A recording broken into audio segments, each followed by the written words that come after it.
Right then, well, welcome to another video. We are back out on the bank and you join us in the chase of some historical carp. The kit is loaded up, let's get round to the swim that I've chosen and let's get fishing.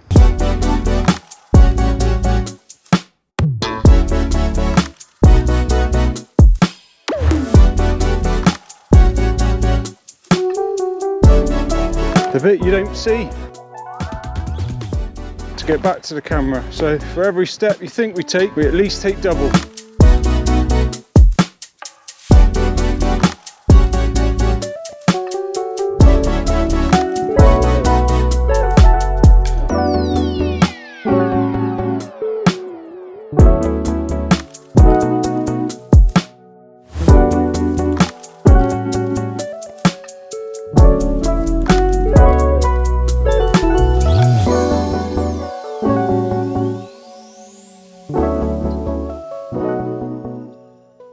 Well, I hope you enjoyed that little montage of bowing to the swim. The barrow is just over my shoulder there and I have arrived at the swim. Now, it is I, not we. Shaun will be joining us at some point on this session, but as always, he's faffing around in his garage, running late as usual, so I've decided just to crack on, get to the swim of choice, and yeah, see if we can start working it out and piecing all the little bits together as carp fishing it is.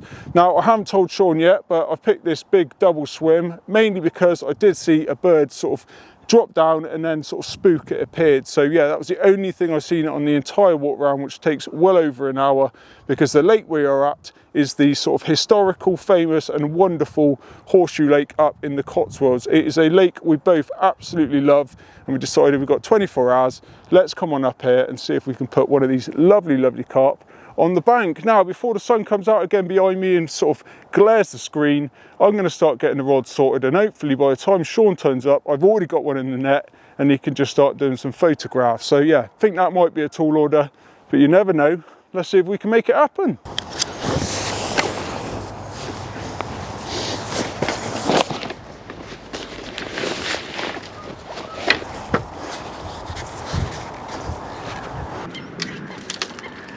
Let's get the spot rod out.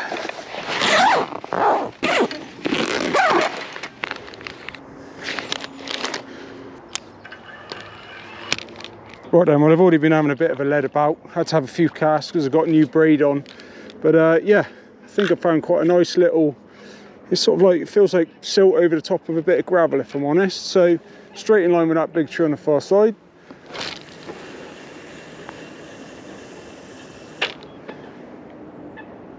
Boom. Goes down with a lovely drop. Yeah, that is magic.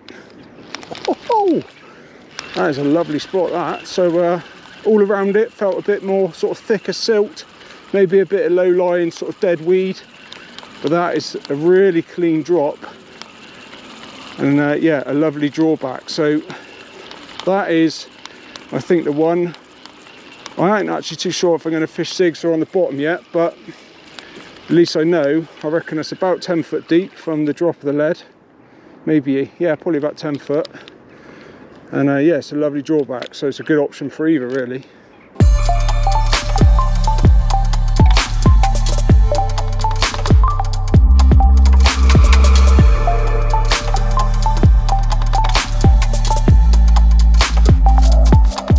Right, always worth double checking the rules, although you've been there before. I know it's barbless. I'm wondering whether, just checking there's not a ban on plastics. Cool.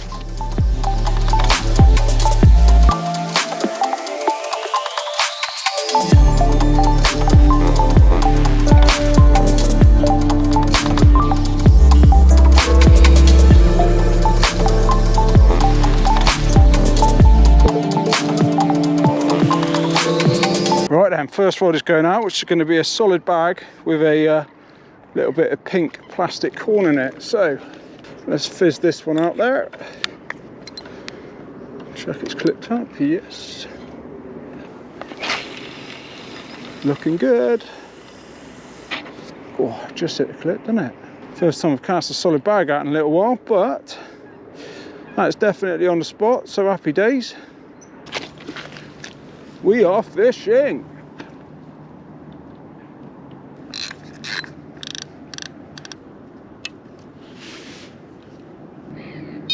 rod number 2 and 3 are quite similar, so I'll talk you through it. So it's a little Ronnie, usual setup, about 8 inches of tungsten loaded braid, and then I've got a little 12mm pop up on there. So both are from the sort of 2 tones that DNA do. So one's this orange colour, and the other one is going to be sort of like a yolky yellow colour, really nice colour. And yeah, 2 little 12mm pop-ups out on the spot, fingers crossed. So let's fizz it on out there. That's looking better.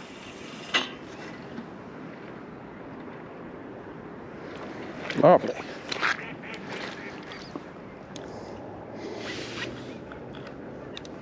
Right then, last rod. Just wet the tip.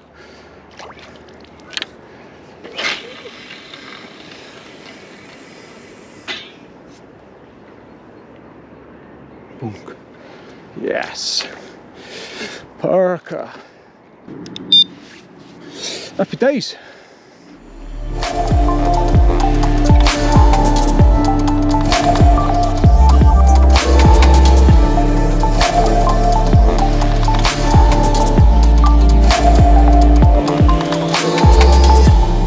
Rods are all out there and sorted. Baiting up could have gone slightly better, but yeah, the rods are absolutely sweet. Yeah, I'm only using hemp 8mm boilies and a little bit of corn, so it's quite a light mix. And to be honest, the first 1 or 2 I didn't give quite enough beans, but yeah, the remaining 4 are definitely out there on the spot, and all is primed and ready for the carp. But it's time now to get the house up and get that all in order, and hopefully at some point Shaun might make an appearance. Absolute nightmare.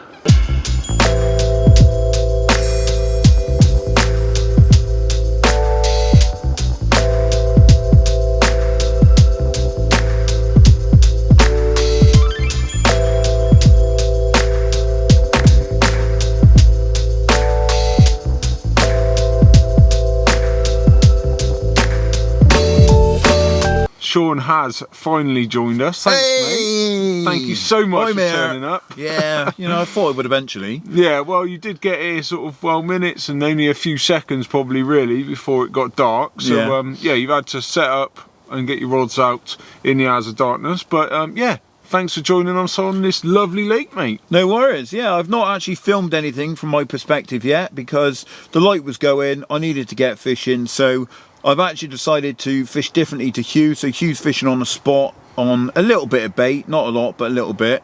And I've decided to go in with zigs. We've got quite high pressure and the temperature has actually dropped off way colder than I was expecting it to. So I've gone in with zigs. Hopefully I can sort of nick a bite on that tactic. So we're both doing something a bit different, aren't we? Yeah, which is different for the channel if you've watched our previous videos. But I think they're both good options, maybe, you know. It is scratching for a bite, and yeah, hopefully one of those 2 tactics puts one on the bank during the hours of darkness for us. And yeah, we won't be seeing you in the morning with one of our standard coffee updates, so time will tell, mate. But it's Baltic. It is. Yeah. I want to get in the bag, so if you don't mind vacating the bivvy, I'll go get in my bag, mate. Yeah, it's very chilly. Thank you very much. Good night. See you in the night with a carp.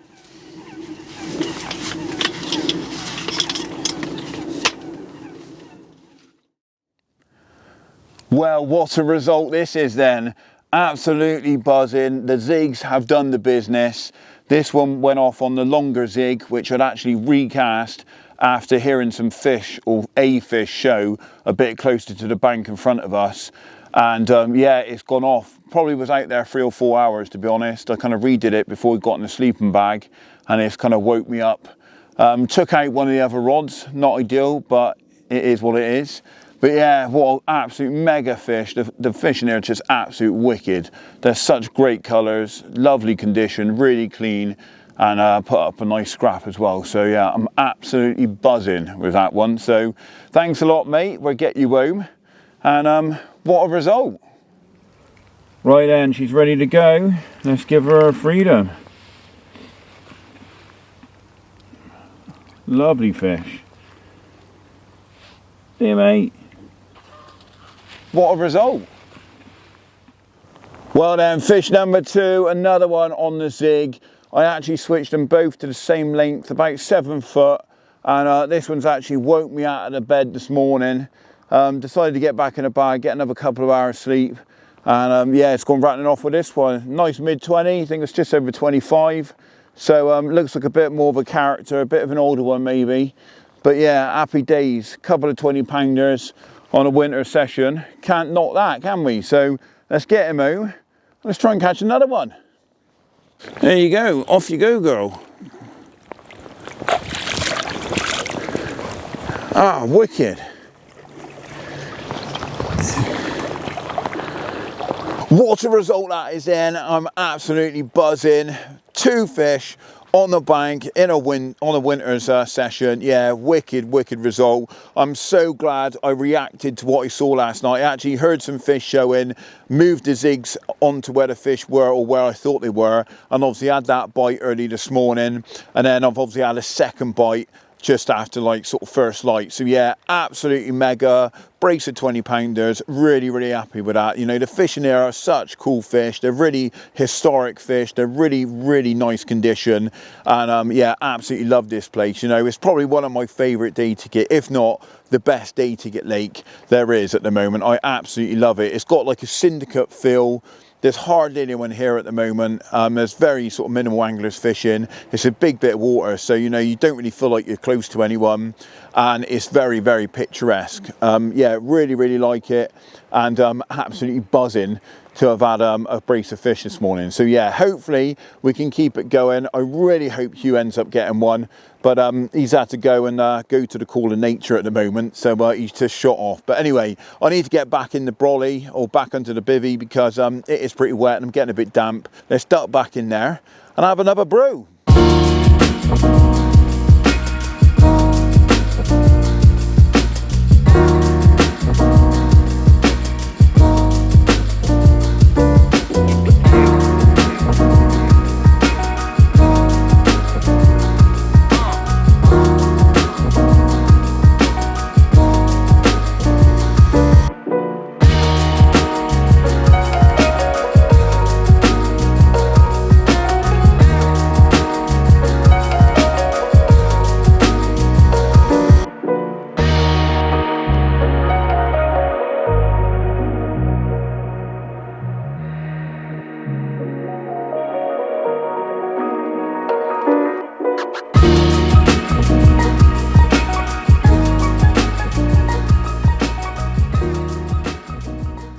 Right then, well I think Shaun has already updated you on my morning bowel movements, which I'm sure has enlightened your day somewhat. But yeah, so obviously I've reeled both rods in. I did switch one of my rods over to a zig, exactly the same as what Shaun caught on after that first fish.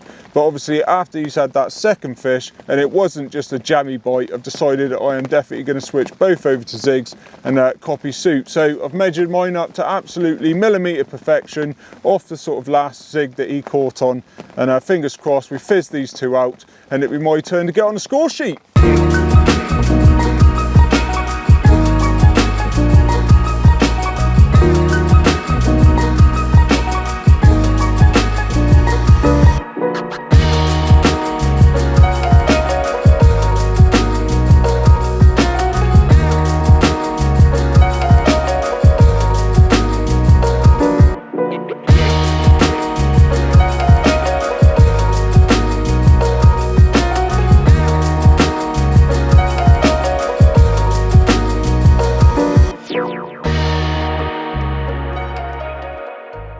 Right then, well, our prayers by the carp gods have been answered, and the rain has stopped and the sun has even come out. Doesn't it feel good, mate? It certainly does. We're having a bit of a sort of party in the mud at the moment, so yeah, celebrating the fact that it's dried up. But yes, we have been rechucking the rods while it's been absolutely hammering it down, trying to make it happen and seek out those carp. But I think Shaun is now going to sort of take a minute or two to talk you through sort of how he ties his zigs, and obviously the successful tactic that he's caught those two fish on. So I will hand over to Shaun. Let's have a look at what's been doing the damage then, and that has been the mighty zig. Now I've actually got one from this morning, just resting here to show you. And my zigs, I keep them really simple. This is essentially just a Fox Zigger liner. I find they do the job for me. Got no reason to change that. Now my go-to colour to start off with is always a red Zigger liner and a black piece of foam. One thing I do a little bit differently though is I do like to use slightly bigger bits of foam now, and the reason for that is I've actually listened to the likes of Ollie Davies talk about, you know, his theory behind zig fishing and how he likes using big black bits of foam. And his idea essentially is the fact that, you know, the fish are more likely to grab at it because it's big, it's in your face, and it's kind of making them react. And you know what, I do like that principle. I've always thought of a zig as a lure, you know, you're almost lure fishing for carp, and I kind of think that kind of makes sense, is reasoning behind it. So yeah, that's kind of why I've sort of increased the size of them a little bit recently. It seems to work for me anyway. So yeah, that is obviously what I'm using there. Now the hook, that is one of the Corda mixer wide gapes, essentially designed for floater fishing. They're they're a little bit finer wire than your average sort of hook we might use on the bottom. So yeah, they're not obviously as heavy, but they've got a really wide gape, so they've got plenty of hook there to snag the fish in the bottom lip, and they seem to be doing a good job of that. I use a size 8 mainly because it's kind of an in-between size. It's not too big, not too small. It kind of sits perfect on one of the Zigger liners. The actual mono itself, well, I don't like going too light, and the reason for that is I want to get the fish in the net. So I always go for 12 pound, you know, unless I think, you know, I've got a swim with no features or anything in, no snags or anything, and I can maybe get away with lighter, I normally would just go for 12 pound. It's really strong, and I know I'm going to get the fish in the net. The advantage with it as well is it's a little bit heavier, which means it doesn't twist as much and doesn't tangle as often. So I know when it's going out there, it's going to be sitting absolutely perfect. So I've got a chance of actually getting that bite. So that's how I fish it. Very, very simple. I would just like to point out that on the end, I always use a nice big loop. That makes it really easy to change. You can take it on and off to obviously put on a fresh one. So I always use a fresh one every time. And it also has the properties of being a little bit more anti-tangle resistant. Because it's doubled up, there's a little bit more resistance in there, so it's less likely to wrap on itself. And when you've got a anti-tangle sleeve on there as well, which obviously goes onto my leg clip, it makes it even more anti-tangle resistant. So yeah, I've not had any tangles in this session. They've been flying out in the dark, absolutely lovely, and obviously I've had a couple of bites on them. So yeah, that is how I fish my zigs at the moment. If you're looking at getting out and catching a few carp on zigs, maybe time up, give it a go, and hopefully you'll be catching a few of your own. So yeah, get on it.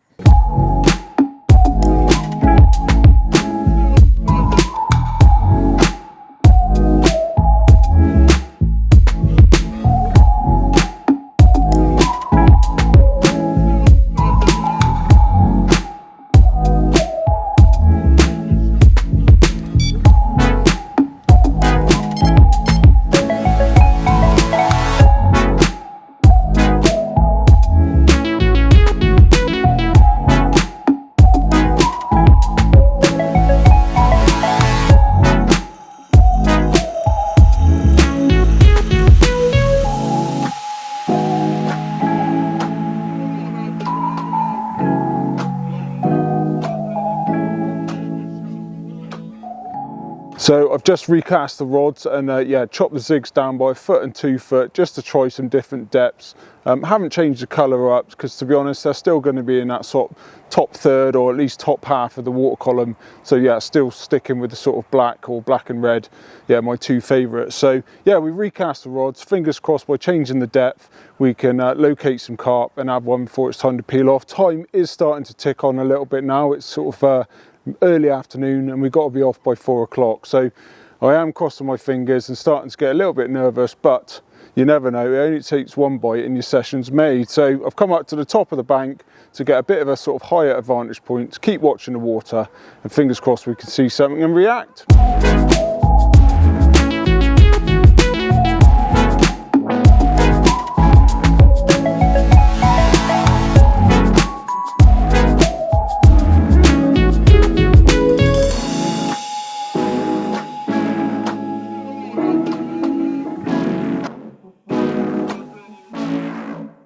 So as the barriers behind us probably give it away, that is the end of the session, and unfortunately it is a blank for myself, but do you know what, I'm still going to go home one happy angler. I've had a good old time with my mate. The weather conditions have been a bit challenging, but do you know what, it's all about coming to a wicked venue like this and getting the most out of it, and that's what I feel like I've done, mate. But yeah, you've ordered a couple of lovely carp, haven't you? Yeah, I've had a good session. Obviously having a couple of 20s, you know, not going to knock that.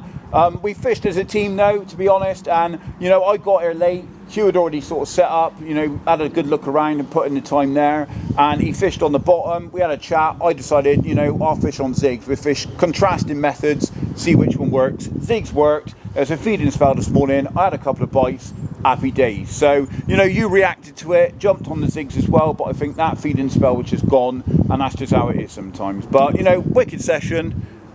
Happy days, mate. Yeah, absolutely, mate, absolutely. So hopefully you've enjoyed the video. If you have, make sure you like and subscribe. It really does help the channel grow. And until next time, we'll see you next Tuesday at 6:30. Get out there and enjoy your fishing, because that's what it's all about.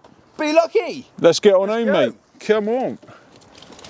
Hey, we're off. Whoa, I'm all over the road. I've had 4 cups of coffee and I'm all over it.